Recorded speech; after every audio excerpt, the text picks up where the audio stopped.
So just over 2 weeks of ownership with my 2026 Volkswagen Tiguan SEL R-Line Turbo, and I've had a lot of fun so far, closing in on 1,000 miles already. Now, if you guys have been subscribed to this channel for a long time, you remember some videos that I used to do, which was 5 reasons why you should buy a particular vehicle, and I'm bringing that back for the Volkswagen Tiguan. Today we'll be taking a look at 5 features that makes the Volkswagen Tiguan SEL R-Line Turbo the most luxurious and upscale crossover under $50,000. Don't worry guys, I am going to have a list of 5 reasons why you should not buy this crossover, because I do think the Tiguan is very polarizing for this generation. But that will be for a future video, and in the meantime, if you're ready, then I'm ready. Let's dive into the Volkswagen Tiguan SEL R-Line Turbo and why it would be a great pick under $50,000.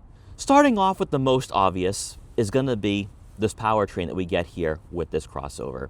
If you're buying a German crossover, you want German performance. And Volkswagen never delivered on that in the prior 2 generations, especially last generation, which was large. Yes, it was built for American roads, but it didn't have the horsepower or torque that could carry it through in its class. Now, over in Europe, they got a Tiguan R, which was basically a lifted Golf R. And as you guys know, that was never brought here. So for the 3rd generation, all Volkswagen Tiguans receive a 2-liter turbocharged 4-cylinder engine. But with the R-Line Turbo, you get just a bit more power. 268 horsepower and 258 pound-feet of torque. It is paired with an 8-speed automatic transmission. The most powerful Volkswagen Tiguan ever offered on this side of the Atlantic. Also with this trim, all-wheel drive does come standard. So if you're someone who lives in colder regions of the US like I do, this crossover is not only going to be fun, but it's also going to be capable with the 7.5 inches of ground clearance, so you can take on the snow-covered roadways. And hopping inside for feature number 2 is going to be these seats. At face value, they look no different than what you're going to find out of a Hyundai, a Kia, a Honda, or Toyota, especially on the higher end, because these are leather trim seats, and that's not exclusive for a crossover coming in under $50,000. They're heated and ventilated. Again, nothing new for this market. However, it gets even better. So you have memory seat functionality for both the driver and passenger. That's kind of rare. But then, if that wasn't enough, you have massaging seats, multi-way massaging seats. Now, I can't think of another crossover that offers both of those features under $50,000. In fact, a lot of vehicles do offer memory driver seats, but they never offer that for the passenger side. Also, when it comes to the massaging seat functionality, you have 10-point massaging seats, which to me is the strongest in this class, the strongest I have encountered, even at around probably 60, 70, or 80 grand. And in fact, the Audi Q5 doesn't offer that feature either. You have to go with the SQ5.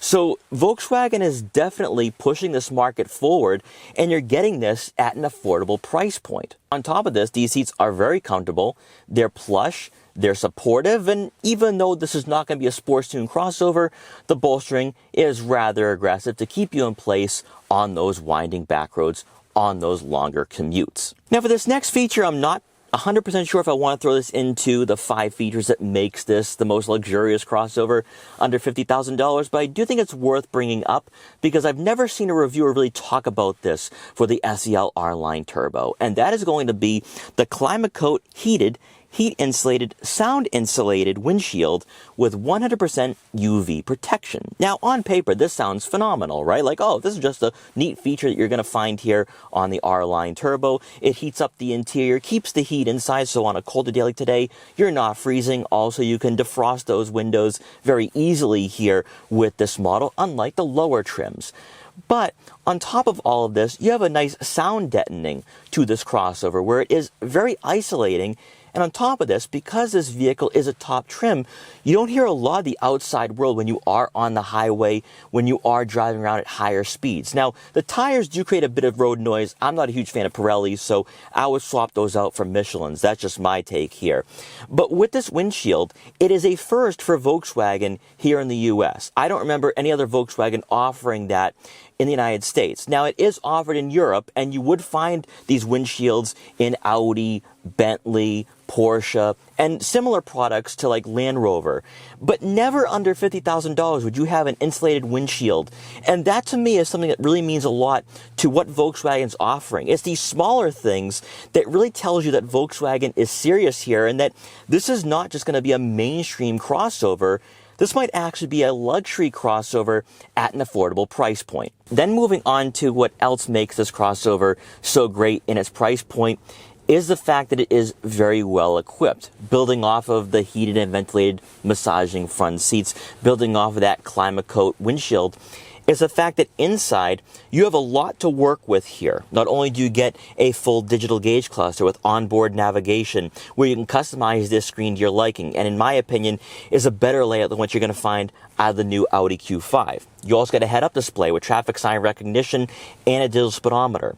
You also have some semi-autonomous technology here when you are on the highway, lane centering, adaptive cruise control, stuff that you would typically find in this market, but it's the fact we're layering this now onto the other features that you get here with this crossover. You also get a panoramic moonroof, and it opens up so that way you can have the nice cool or warm air making its way into the cabin when you are driving around during the summer. Also up front, you're going to find this massive 15-inch touchscreen with wireless Apple CarPlay and Android Auto compatibility. Now I know some people are not going to like the lack of physical buttons and dials here, and that this screen does take up a lot of your vision and can be somewhat distracting, but it is very in-depth and intuitive. You can customize everything to your liking, including the outside lights, what you have for the interior, and better yet, the 30-color ambient lighting system, which you can customize. You can mix and match colors. You also have atmospheres that adjust the lighting for the interior, adjust the sound, and it's just these smaller details that you just wouldn't find in the mainstream markets. Also, another thing too that I really like here about this vehicle, technologically speaking, is the fact that you will be able to customize a number of different settings when it comes to your safety equipment. Also, of course, you can adjust vehicle settings as well from here, and it just really makes you feel as though you're driving something very luxurious. Also, for second row passengers, they're going to receive heated outboard seats. Now again, not exclusive to this market, but when you're layering all this onto what we have here with this vehicle, Volkswagen is just throwing punch after punch after punch that a lot of crossovers in this class will not be offering. So you start looking at the list of features and you're like, wait a minute, I'm getting all of this at around $45,000, and I'm not getting a luxury crossover here. I'm actually getting something that would be considered mainstream. That's really impressive. Also, another thing too, you will have the Harman Kardon audio system, which amplifies the audio of your favorite music. I have to say, when you're pairing this with the insulated cabin, the sound is pretty nice. Although I am not someone who is a great measurer of great sound. I'm not an audiophile. So take my thoughts with a grain of salt there when it comes to the sound, but I like it. It at least gives you a nice clear audio that really brings a lot to the table here when you are on a longer road trip. Then returning to the exterior, maybe this is going to be more vanity or superficial, but you are going to have a Euro design here for this crossover, which we did not receive for the second generation. The second generation Tiguan was boxy. It was built for America, in my opinion, because it was the best-selling model for Volkswagen here in the US, and I'm pretty sure it was the best-selling model in Europe as well. But for 2026 with this trim, you get a lot of illumination here. Your illuminated badge up front, the LED light bar, and then as you make your way over to the side profile, you are going to have smoother body lines here, kind of making it look like a Golf R or GTI. Also, you will have the R badge there, a nice touch for this crossover. And then as you make your way around to the back, here you have another light bar and another illuminated emblem. Now, some of these things, again, are not exclusive for this class, but to have a vehicle that looks this upscale, this impressive for a vehicle at this price point, that's where I think the Tiguan is going to draw in a lot of buyers. But it gets even deeper than that.